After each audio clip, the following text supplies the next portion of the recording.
नमस्कार दोस्तों, स्वागत है आप सभी का एक नए वीडियो में। और इस वीडियो के अंदर अपन पढ़ने वाले आरपीएससी के ओल्ड पेपर के बारे में। आरपीएससी के जो ओल्ड पेपर थे उनमें जो राजस्थान जीके के प्रश्न पूछे गए उनके बारे में हम चर्चा करने वाले हैं। तो बिना समय गवाए वीडियो को शुरू करते हैं। पहला प्रश्न है, मत्स्य संघ के मंत्रिमंडल में निम्न में से कौन सम्मिलित नहीं था? मत्स्य संघ का जो मंत्रिमंडल था उसके अंदर निम्नलिखित में से कौन सम्मिलित नहीं था? युगल किशोरी चतुर्वेदी, चिरंजी लाल शर्मा, भोलानाथ या प्रेम नारायण माथुर। इनमें से कौन शामिल नहीं था? तो मत्स्य संघ का जो मंत्रिमंडल था उसके अंदर एक तो थे युगल किशोर चतुर्वेदी, एक थे चिरंजी लाल शर्मा और एक थे भोलानाथ। ये तीनों ही जो मंत्रिमंडल था उसके अंदर थे, लेकिन जो प्रेम नारायण माथुर थे वो इसके अंदर नहीं थे। तो ऑप्शन नंबर 4 से ही हो जाएगा, ये इसके अंदर शामिल नहीं थे। और ये जो युगल किशोर चतुर्वेदी है, ये इस मंत्रिमंडल के उप प्रधानमंत्री थे उप प्रधानमंत्री थे। और प्रधानमंत्री जो थे वो थे शोभाराम कुमावत। शोभाराम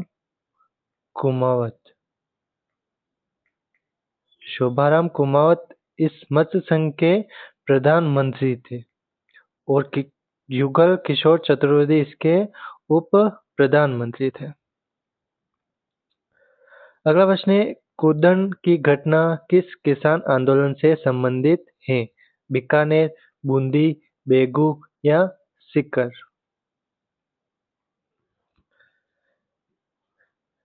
कूदन की जो घटना है उसका संबंध सीकर किसान आंदोलन से। सीकर किसान आंदोलन जो शुरू हुआ था 1922 में। 1922 से शुरू होकर 1947 तक 25 वर्षों तक ये किसान आंदोलन चला था।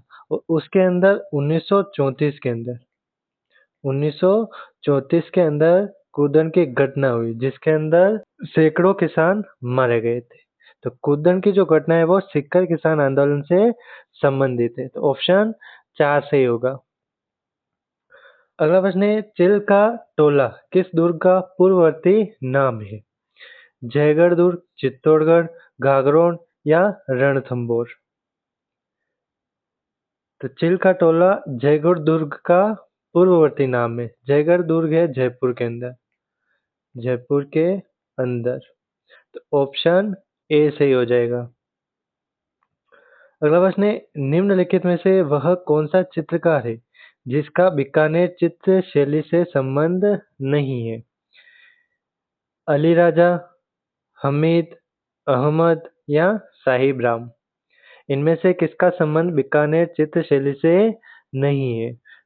अली राजा, हमीद और अहमद ये तीनों ही बीकानेर चित्र शैली के हैं। बल्कि ये साहिब राम जो है वो जयपुर चित्र शैली से है।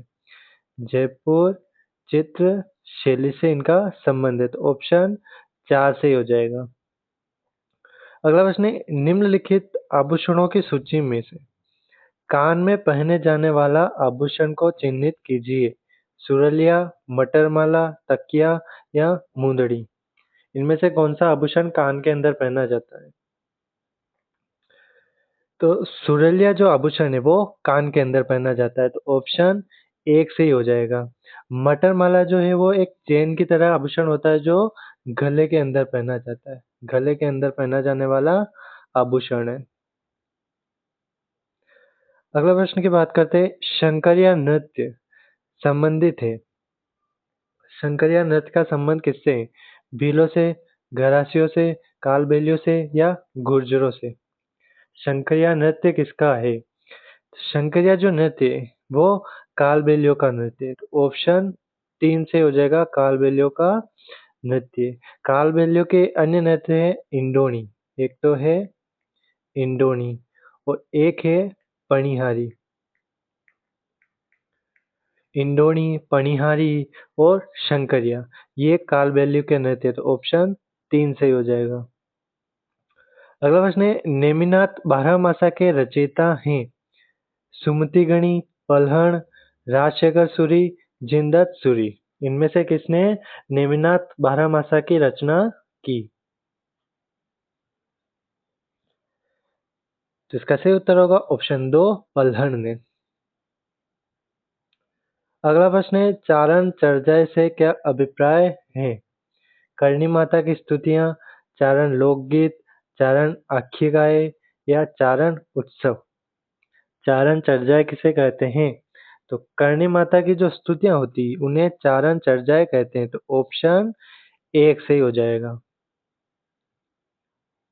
अगला प्रश्न है राजस्थान का राज्यपाल किसे पद की शपथ नहीं दिलाता है? राजस्थान का जो राज्यपाल होता है वो किसे अपने पद की शपथ नहीं दिलाता है? राजस्थान उच्च न्यायालय के न्यायाधीश को, राजस्थान विधानसभा के अध्यक्ष को, राजस्थान विधानसभा के सदस्य को या राज्य के मंत्री को। इनमें से किसको शपथ नहीं दिलाता है? तो राजस्थान का जो राज्यपाल होता है वो विधानसभा अध्यक्ष को उसके पद की शपथ नहीं दिलाता है। तो ऑप्शन 2 सही हो जाएगा। ऑप्शन नंबर 2 राजस्थान विधानसभा का जो अध्यक्ष होता है वो अपने पद की शपथ नहीं लेता है। तो ऑप्शन 2 सही हो जाएगा। अनुच्छेद 213 के तहत राज्यपाल को निम्न में से कौन सी शक्ति प्राप्त है? अनुच्छेद 213 के तहत राज्यपाल को कौन सी शक्ति मिलती है? अध्यादेश जारी करने की शक्ति, क्षमादान की शक्ति, निषेधाधिकार की शक्ति या मंत्रिपरिषद के निर्माण की शक्ति। इनमें से कौन सी शक्ति 213 के तहत राज्यपाल को मिलती है? तो इसका सही उत्तर होगा ऑप्शन नंबर 1 अध्यादेश जारी करने की शक्ति। अगला प्रश्न है राजस्थान लोक सेवा आयोग अपना वार्षिक प्रतिवेदन प्रस्तुत करता है। राजस्थान लोक सेवा आयोग जो है वो अपना वार्षिक प्रतिवेदन किसे प्रस्तुत करता है? भारत के राष्ट्रपति को, राजस्थान के राज्यपाल को, राजस्थान की राज्य विधानसभा को या संघ लोक सेवा आयोग को। तो राजस्थान लोक सेवा आयोग जो है वो अपना प्रतिवेदन राजस्थान के राज्यपाल को प्रस्तुत करता है। ऑप्शन नंबर 2 सही हो जाएगा। अगला प्रश्न है निम्नलिखित में से भारत के संविधान का कौन सा प्रावधान पंचायती राज से संबंधित नहीं है? इनमें से कौन सा प्रावधान है संविधान का जो पंचायती राज से संबंधित नहीं है? अनुच्छेद 243, अनुच्छेद 40, अनुच्छेद 41 या 11वीं अनुसूची।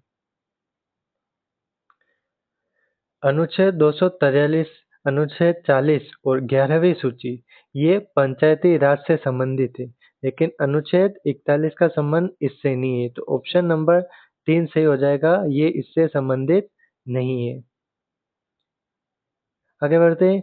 अगला प्रश्न है राजस्थान विधानसभा की कार्य मंत्रणा समिति का अध्यक्ष कौन होगा? राजस्थान विधानसभा की जो कार्य मंत्रणा समिति है उसका अध्यक्ष कौन होता है? राजस्थान विधानसभा अध्यक्ष, राजस्थान विधानसभा का नेता, राजस्थान विधानसभा में विपक्ष का नेता या सदन का कोई सदस्य जिसे स्पीकर नियुक्त करे। राजस्थान की जो विधानसभा होती है उसका कार्य मंत्रणा समिति का जो अध्यक्ष होता है वो विधानसभा अध्यक्ष होता है। ऑप्शन नंबर 1 सही हो जाएगा, राजस्थान विधानसभा अध्यक्ष। अगला प्रश्न है 2001 की जनगणना की तुलना में जनगणना 2011 में राजस्थान से संबंधित निम्न में से गलत विकल्प चुनिए। 2001 की तुलना में 2011 में राजस्थान की जो जनगणना है उसके अंदर क्या-क्या परिवर्तन हुए उससे गलत चुनना है। इनमें से वो गलत चुनना है। तो लिंगानुपात में वृद्धि हुई है, ये बिल्कुल सही है। बाल लिंगानुपात घटा है, ये भी सही है। जनसंख्या घनत्व में कोई बदलाव नहीं हुआ है। जनसंख्या घनत्व बढ़ा था। 2001 की तुलना में 2011 में जनसंख्या जो घनत्व है वो बढ़ा था। जनसंख्या वृद्धि दर में कमी आई है, तो ये भी बिल्कुल सही है। जनसंख्या वृद्धि दर कम हुई थी। तो इसमें से गलत कौन सा है? तो ऑप्शन नंबर 3 से हो जाएगा, जनसंख्या घनत्व में वृद्धि हुई थी। आगे बढ़ते हैं। निम्नांकित में से किस आयु वर्ग की महिलाएं उड़ान योजना के अंतर्गत लाभ लेने की पात्र हैं? उड़ान जो योजना है वो राजस्थान के अंदर शुरू की गई है। मुफ्त नैपकिन, महिलाओं को मुफ्त सैनिटरी नैपकिन, महिलाओं को जो है मुफ्त सैनिटरी नैपकिन इस योजना के अंदर दी जाती है। तो लाभ लेने की पात्र कौन कौन है? तो 10 से 45 वर्ष की जो महिलाएं होती है, स्त्रियां और महिलाएं, वो इसकी पात्र होती है। तो ऑप्शन नंबर 1 से हो जाएगा 10 से 45 वर्ष। अगला प्रश्न है, बरखान पश्चिमी राजस्थान के कौन से क्षेत्रों में पाए जाते हैं? बरखान कौन कौन से क्षेत्रों में पाए जाते हैं? ओसिया जोधपुर, भालेरी चूरू, देशनोक बीकानेर या दातारामगढ़ सीकर। बरखान कहाँ कहाँ पर पाए जाते हैं? तो बरखान एक तो पाए जाते हैं ओसिया जोधपुर के अंदर, भालेरी चूरू के अंदर और देशनोक बीकानेर के अंदर। यहाँ तीनों जगह बरखान पाए जाते हैं। तो ए, बी और सी, ऑप्शन नंबर 3 से हो जाएगा ए, बी और सी। अगला प्रश्न है, राजस्थान के निम्नलिखित में से किस जिले में दक्षिण पश्चिमी मानसून सामान्यतः 1 जुलाई से पूर्व आ जाता है? राजस्थान का कौन सा जिला है जहाँ पर जो दक्षिणी पश्चिमी मानसून है वो 1 जुलाई से पहले ही आ जाता है? गंगानगर, बीकानेर, पाली, हनुमानगढ़। तो इसका सही उत्तर होगा ऑप्शन नंबर 3, पाली। पाली में जो है दक्षिणी पश्चिमी मानसून 1 जुलाई से पहले ही आ जाता है। अगला प्रश्न है, किन जिलों में मिश्रित पतझड़ वन पाए जाते हैं? किन किन जिलों में मिश्रित पतझड़ वन पाए जाते हैं? तो एक तो आता है अपना उदयपुर, एक आता है कोटा, एक बूंदी और एक चित्तौड़गढ़। इन जिलों के अंदर मिश्रित पतझड़ वन पाए जाते हैं। तो ऑप्शन नंबर 1 से हो जाएगा उदयपुर, कोटा, बूंदी और चित्तौड़गढ़। अगला प्रश्न है, 2011 की जनगणना के अनुसार किस जिले में सर्वाधिक ग्रामीण लिंगानुपात है? सर्वाधिक ग्रामीण लिंगानुपात कहाँ पर है 2011 की जनगणना के अनुसार? तो इसका सही उत्तर होगा ऑप्शन नंबर 3, पाली के अंदर। पाली के अंदर सर्वाधिक ग्रामीण लिंगानुपात है। अगला प्रश्न है, 2001 और 2011 के दशक के दौरान राजस्थान में न्यूनतम जनसंख्या वृद्धि दर वाले जिलों का सही युग्म है। 2001 और 2011 के दशक में जो राजस्थान में न्यूनतम जनसंख्या वृद्धि दर है वो कौन कौन से जिले हैं? झुंझुनू पाली, पाली गंगानगर, गंगानगर झुंझुनू या गंगानगर बूंदी। तो इसका सही उत्तर होगा गंगानगर और झुंझुनू। ये दोनों जिले जहाँ पर न्यूनतम जनसंख्या वृद्धि दर देखी गई थी। अगला प्रश्न है, कौन सा सुमेलित नहीं है? एक तरफ पर्यटन केंद्र दे रखे हैं और एक तरफ उनकी स्थिति यानी कि वो कहाँ पर है। घाघरोन किला झालावाड़ के अंदर है, ये बिल्कुल सही है। कपिल सरोवर कोलायत बीकानेर के अंदर है। दौलत बाग अजमेर के अंदर है और लालगढ़ किला जैसलमेर में नहीं बीकानेर के अंदर है। लालगढ़ किला बीकानेर के अंदर है। लालगढ़ किला बीकानेर के अंदर। तो ऑप्शन नंबर 4 से हो जाएगा सुमेलित नहीं है। अगला प्रश्न है, निम्नलिखित में से कौन सी सीमेंट फैक्ट्री चित्तौड़गढ़ जिले में अवस्थित नहीं है? इनमें से कौन सी सीमेंट फैक्ट्री है जो चित्तौड़गढ़ के अंदर नहीं है? बिड़ला सीमेंट वर्क्स लिमिटेड, ये चित्तौड़ के अंदर है। जेके सीमेंट लिमिटेड, ये भी चित्तौड़ के अंदर है। आदित्य सीमेंट वर्क, ये भी चित्तौड़ में है। हिंदुस्तान सीमेंट लिमिटेड, ये चित्तौड़ के अंदर नहीं है। तो ऑप्शन नंबर 4 से हो जाएगा हिंदुस्तान सीमेंट लिमिटेड। अगला प्रश्न है, निम्नलिखित में से किस प्राचीन सभ्यता में सम्राट अशोक के 2 शिलालेख पाए जाते हैं? इनमें से कौन सी सभ्यता है जहाँ पर सम्राट अशोक के 2 शिलालेख मिले हैं? गणेश्वर, कालीबंगा, बेराट या बनास? तो इसका सही उत्तर होगा बेराट। ऑप्शन नंबर 3 सही हो जाएगा, बेराट सभ्यता से। ये जयपुर के अंदर है। बेराट सभ्यता कहाँ पर है? तो जयपुर के अंदर, और यहाँ से अशोक के 2 शिलालेख प्राप्त हुए हैं। अगला प्रश्न है, मंडोर प्रतिहार वंश के किस शासक से वंशावली प्रारंभ होती है? मंडोर प्रतिहार जो वंश है, उसकी जो वंशावली है वो किस शासक से प्रारंभ होती है? रजिल, हरिश्चंद्र, भोगभट या कंदक? इसका सही उत्तर होगा ऑप्शन नंबर 1, रजिल से। रजिल से जो है मंडोर प्रतिहार वंश के शासकों की वंशावली प्रारंभ होती है। अगला प्रश्न है, निम्नलिखित चौहान शासकों में से किस शासक को बिसल देव के नाम से भी जाना जाता है? इनमें से कौन सा चौहान शासक है जिसे बिसल देव के नाम से भी जाना जाता है? विग्रहराज तृतीय, वासुदेव, वाकपतिराज फर्स्ट या विग्रहराज चतुर्थ? इसका सही उत्तर होगा ऑप्शन नंबर 4, विग्रहराज चतुर्थ, जिसे बीसल देव के नाम से भी जाना जाता है। जालोर के चौहान वंश की शाखा का संस्थापक कौन था? जालोर की जो चौहान वंश की शाखा थी, उसका संस्थापक कौन था? अल्हण, कीर्तिपाल, अजय सिंह या कुमारा सिन्हा? तो इसका सही उत्तर होगा ऑप्शन नंबर 2, कीर्तिपाल। अगला प्रश्न है, प्राचीन शिलालेखों में जालोर को किस नाम से जाना जाता है? प्राचीन जो शिलालेख प्राप्त हुए उनमें जालोर को किस नाम से जाना जाता था? जयगढ़, जलालाबाद, जाबिलपुर या खिजराबाद? इसका सही उत्तर होगा ऑप्शन नंबर 3, जाबिलपुर के नाम से। अगला प्रश्न है, 1857 के विप्लव के समय नीमच में अंग्रेज सैनिक अधिकारी कौन था? 1857 की जो क्रांति हुई थी उस समय नीमच में अंग्रेज सैनिक अधिकारी कौन था?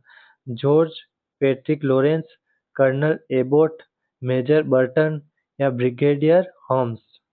इनमें से कौन सा नीमच में अंग्रेज सैनिक अधिकारी था? इसका सही उत्तर होगा ऑप्शन नंबर 2, कर्नल एबोट।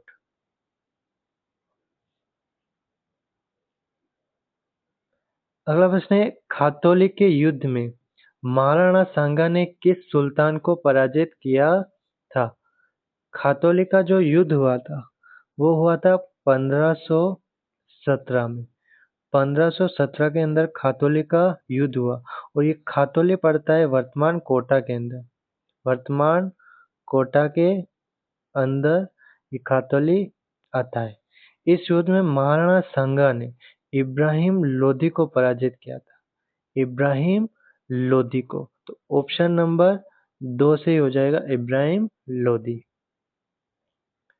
अगला प्रश्न है, राजस्थान मध्य भारत सभा का दूसरा अधिवेशन 1919 में कहाँ संपन्न हुआ था? राजस्थान मध्य भारत सभा का दूसरा अधिवेशन कहाँ पर हुआ था? नागपुर, कराची, उज्जैन या अमृतसर?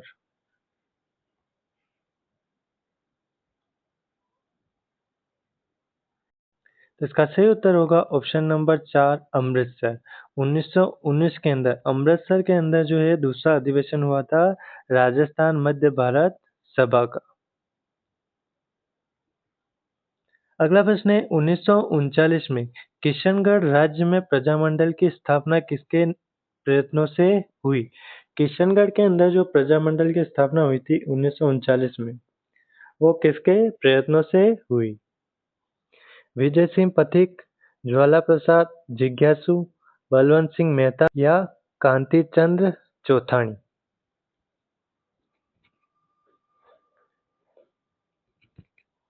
तो इसका सही उत्तर होगा ऑप्शन नंबर 4, कांति चंद्र चौथानी के प्रयत्नों से किशनगढ़ के अंदर 1939 में प्रजामंडल की स्थापना हुई थी।